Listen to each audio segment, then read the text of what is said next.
Hey there, gang. It's time to get into something fancy. Regal, in fact.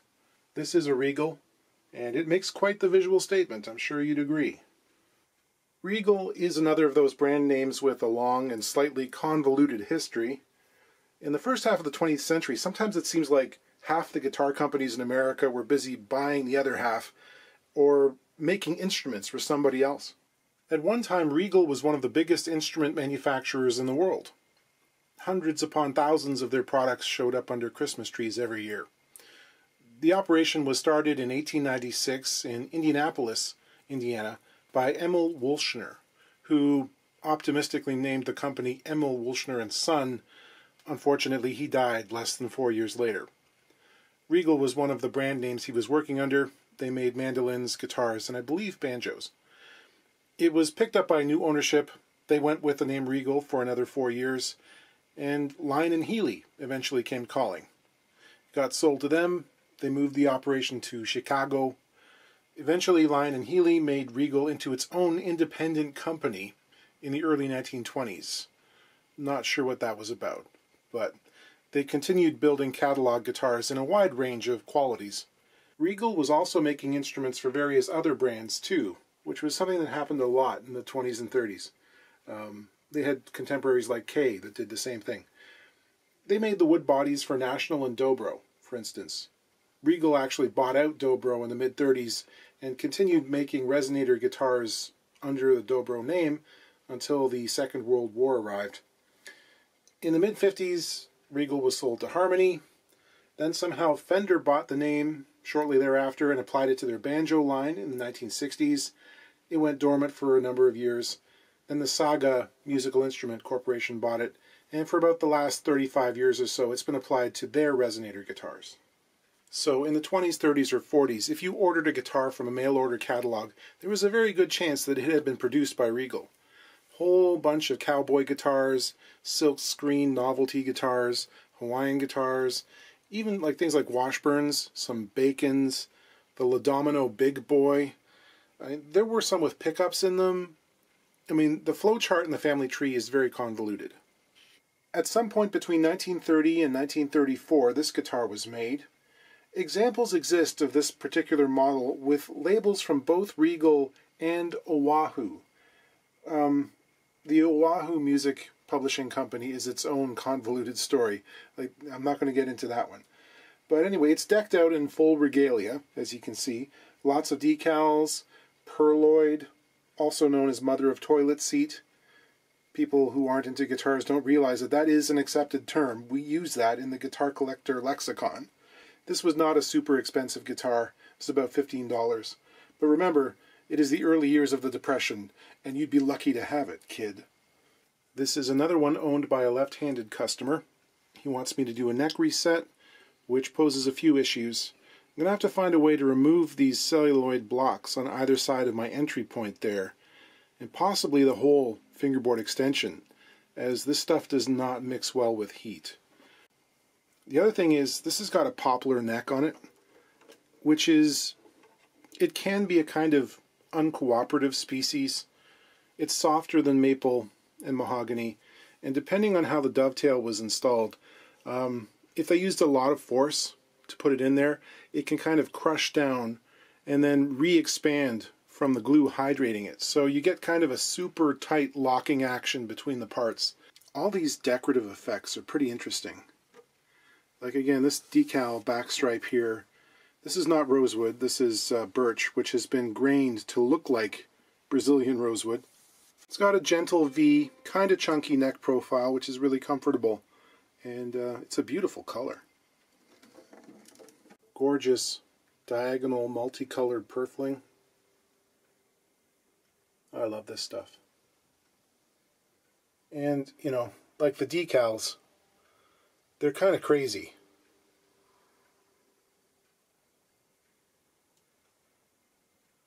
Well, look here, they actually dragged it over top of the pickguard. I've never seen that before. The fretboard inlays, I think they're probably just silk screened, they're like little Rorschach ink blots. Or Space Invaders. Action on this guy is 10/64 on the bass side, just a hair over 8 on the treble. So uncomfortably high.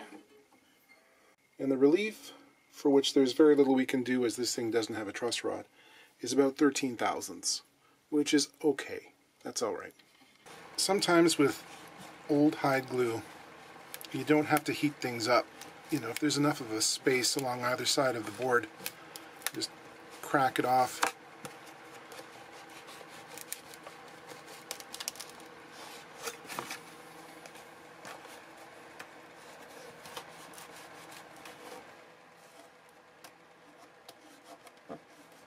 You can see that a straight edge held on the top of the frets ends up well below the top surface of this bridge. But I gotta be careful, because the bridge itself, in this case, is quite a bit taller than standard.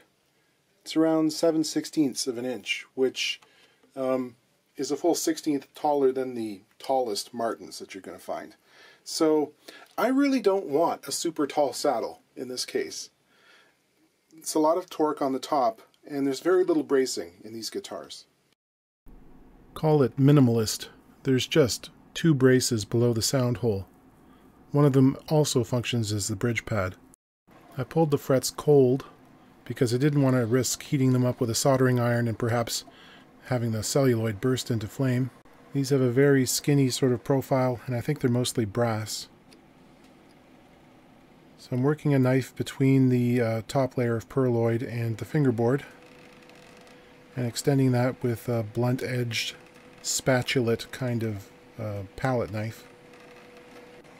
Sort of delicate work. You can see there's something like linen or almost like silk that was a backing for it. Measuring its thickness, I find that it's about 20 thousandths, half a millimeter thick. Drilling for the heat probes, I didn't immediately find the void at the end of the dovetail. First time in a long time for that. So I introduced my foam cutters. Yeah, this is one of those poplar neck tough cases. You can see that there is a separation which is opened up here, but the lower half of the neck, this is actually under where the dovetail is. They've got a relatively short dovetail in these guitars. This is actually compressing enough to crack the lacquer. Fun times.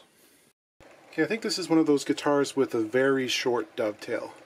I managed to raise it up enough that I could see sort of where the end was, and it seems about 1/4 of an inch away from the end of the body, as opposed to under the 13th fret, which you would normally find. So I've gone ahead and I've drilled 2 more holes to hopefully get me closer to the edge there. And this one, it actually hit the pocket, so I'm feeling good about this one. This is the 3rd heat. Okay, finally heard a popping sound.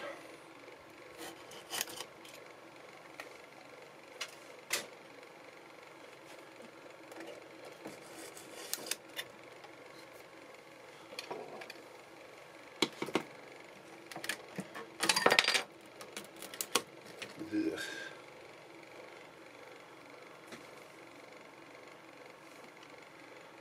That came out. Had a heck of a time with it. This is what I mean about poplar being very compressible. You can see it's almost like it's accordioned on itself, where there was some pressure from the removal jig, and it's actually squished this part of the wood together by probably, oh, 1/8 of an inch or so. Like it's lost height on this part of the heel. So, you know, it's not the best candidate for removal cleanly. I'm going to put some water into the end grain here, and hopefully this will swell back up a little bit and regain some of the height. Otherwise it's going to look a little bit funny on the heel, but what can you do? I'm paring off the remnants of shims in the pocket. Okay, this is rebounded astonishingly well. It's actually kind of amazing how much the poplar can decompress. It's very much like a softwood in that regard. And I'm trying to sort out my order of operations here. I'm thinking I want to put the perloid on back now, while it's nice and accessible for clamping. There's also an issue here that comes up even in some guitars without plastic stuck on the fretboard, and that is a pretty significant concave bowing effect. Flat fingerboards, it's just a thing that happens. Sometimes they warp up at the edges. You can see this on guitars like Willie Nelson's Trigger. I'm not sure if Mark has refretted it since, but I remember back in the 90s I noticed that it was very, very hollow looking. So, I mean, you can get used to playing it that way. So there's a kind of philosophical thing at play. Do I leave it like this? Do I just try and dress the frets? Because these are actually pretty tall. I measured them somewhere around 40 thousandths. So, you know, I could do that. Another possibility would be to peel all of the pearloid off, try and dress the board flat again, and then re-adhere it all, which has got to be as fun as it sounds. I've never tried that before, but something tells me it would be a bowl of fun. That would be complicated by something I discovered. There was a bit of what I thought was loose soundboard adhered under the extension here. Swiped a chisel over it and realized, wait a second, there's a sheet of veneer on the whole underside, and it extends under the fingerboard, the whole thing. So then I looked closer and started asking some questions, because under there is, I believe, hardboard, sometimes known as masonite. It's a close cousin to MDF. So it's got a piece of what I think is probably maple veneer on either side, and then the pearloid on top. Eek. All of this thing's charm, gaudy though it might be in some people's eyes, lies in this kitschy decoration. If it didn't, I'd just tear this right off and put on a rosewood board instead. But also, I'm not going to spend a day peeling, leveling, and then resticking this onto something I know in all likelihood will cup again. Because masonite is pretty hygroscopic. Plus, this thing already contravenes the old woodworking adage about whatever you do to one side of the board, you should do it to the other. Because plastic on the surface here does not allow the absorption and release of moisture at the same rate as what's going on the sides or the other side. It's in perpetual imbalance. So it looks like this in the middle of summer.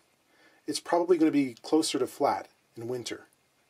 I'm thinking of the Gibson LC model, the Century of Progress from 1933. It also had a mother of toilet seat board, but I believe, if I'm not mistaken, it was also like the standard Gibson radius. So this would have been laminated onto a curve, and it was bound too. So you've got less moisture uptake through the sides, and if it did dry out, it wouldn't go concave and look weird. So I'm going to glue this stuff back on. I'm going to use CA glue just so I don't put more water into the masonite. But it's a real conundrum. I don't think there is a right thing to do here.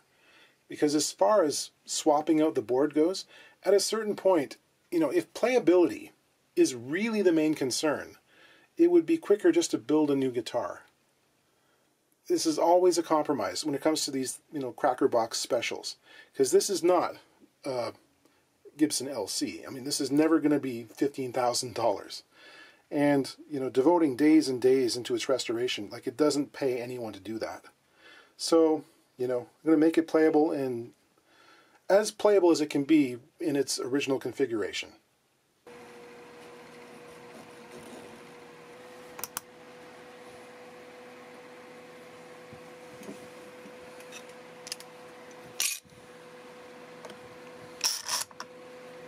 I used a piece of waxed off veneer as a fret dam.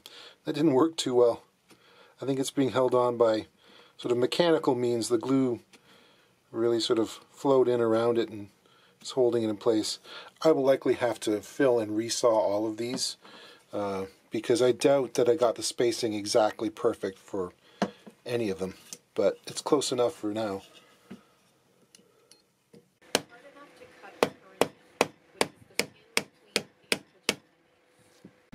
On to the actual neck resetting. I'm pulling sandpaper between the body and the end of the neck to increase the angle. Using equal number of strokes on either side to keep the neck aligned with the body. Here's something that happens after about 6 or 7 pulls. You end up with a little hump in the center where the sandpaper doesn't reach, so you have to go back and get rid of that so that the end of the heel doesn't rock and it sits flush with the sides, so the sandpaper can do its thing. The neck angle is now where I want it. I made a tapered wedge to go underneath the fingerboard extension. Glued it on, planed it, dyed it black with some India ink. And I'll put a coat of shellac over that. This being a guitar which never had side dot markers, and this being a left-hander who likes to know where he's playing, I'm going to install some. After checking the alignment and making sure I was satisfied, it's time to glue the neck onto the body. One of the back braces was loose for most of its length. This is a piece of electronic wire shrink tubing on my syringe to act like a little fire hose and get the glue down where it needs to go. I'm using some wooden props to glue down that brace. I love the look of sound hole binding, but it tends to be really sharp. And in this case, the sound hole is only 3 3/16 of an inch in diameter, which is 1/16 less than I need it to be. So I'm cutting my hand up to shreds trying to get in there to get stuff positioned. Here's a gentle leveling of the top of the frets, trying to get them in line. Except most of them are kind of loose in their slots. I'll wick some super glue under them, let it dry, and I can come back and do the recrowning. Because the bridge pins are the kind without slots in them, and we're flipping the sizes left for right, I need to enlarge a few of the string slots. It never fails. You get to the very last string and find that the retaining screw for the gear is missing, causing it to fall off, at which point you have to remove both the strings and the tuner itself, because usually there isn't enough play to get it seated back on the shaft. You need just that little bit of extra wiggle room. Then you can put it all back together again. I need to adjust the nut slot width for reversed strings, and also push the spacing around a little bit to improve it. Okay, all set up. This is tuned to an open C, which is a pretty low tuning. I've got 11 to 52s on it, but it might be even better to swap out those top two strings for something thicker. And the action is 6/64ths on the bass side, 4.5 on the treble, which this player has a fairly light touch, so we can get away with that, even with the low floppy tuning. Things about this guitar. Fret positioning is optimistic, shall we say. The string length is too long, like the bridge is mispositioned, it's too far towards the back end of the guitar. I mean, I don't want to disparage these guitars, but you got to remember they were beginner quality. They weren't expensive, probably expected you to play for 2 years and then you go and buy something better. So you can't expect too much from them. And Regal made models of higher quality too, but the idea that you can take one of these and just sort of turn it into a thing of phenomenal sound and playability is not realistic in most cases, because it would cost too much. New tuners, have to remake the fingerboard, complete refret, reset, new bridge, you know, it adds up to the point where, I don't know, finding someone with the skill to do all of that work to the highest degree, most people, if you brought it to them, would say it's probably not the best use of their time, right? So if you got one of these, don't be surprised if you hear no from a repair person. This has an interesting sort of contemplative sound, so let's give it a listen.